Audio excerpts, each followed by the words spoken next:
यस्तो दामी तोरी फलेछ है, लट्टै फल्याएर चाहिँ यहाँनिर तोरी। म चाहिँ अचम्मैमा परेँ यहाँ तोरी देखेर है। यो झापामा चाहिँ यति राम्रो तोरी चाहिँ मैले फलेको हेर्नु देख्न सक्नुहुन्छ तपाईँहरू।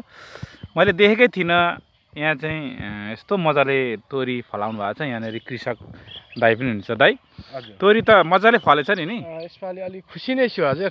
यो सोचे जस्तै भइरहेछ। यो तोरीको बोट हेर्दा चाहिँ नि, बोट होइन यो के अरे, यो चाहिँ रुख जस्तै देखेँ मैले, किनकि यत्रो ठुल्ठुलो बोट है अनि यस्तो लह तोरी फलेको चाहिँ मैले कम्ती मात्रै देख्न पाएको।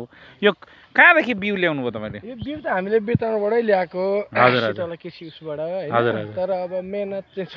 अब गोबर मल तपाईँको 2-3 खेप चाहिँ दबाईहरू भिटामिनहरू हजुर हजुर लगाएर मेहनत अनुसारको फल राम्रै छ यसपालि। खुसी छु। हजुर हजुर। यो यस्तो तोरी फलाउनु भएको छ है, के प्रयोग गर्नुभएको छ थोरै भनिदिनुहोस् न, रोप्ने कुरा होइन।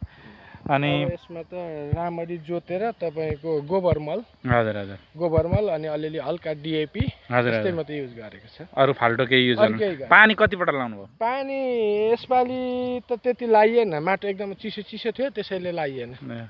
ल दर्शक दिनहरू, यस्तो दामी तोरी फलेको चाहिँ मैले देखेको थिइनँ है। एकदम लह यहाँ हेर्नु देख्न सक्नुहुन्छ। यसरी यो बोट थामिन सक्नु फरेर चाहिँ लड्या छ है।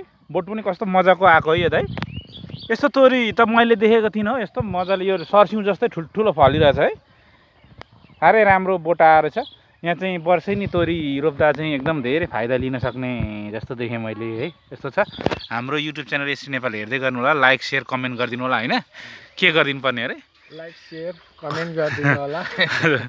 हामी यतिखेर झापा जिल्लाको बिर्ता मोड 10 मा छौँ है। हामीलाई हेर्दै गर्नु होला। धन्यवाद, थ्याङ्क यू, धन्यवाद दाइ।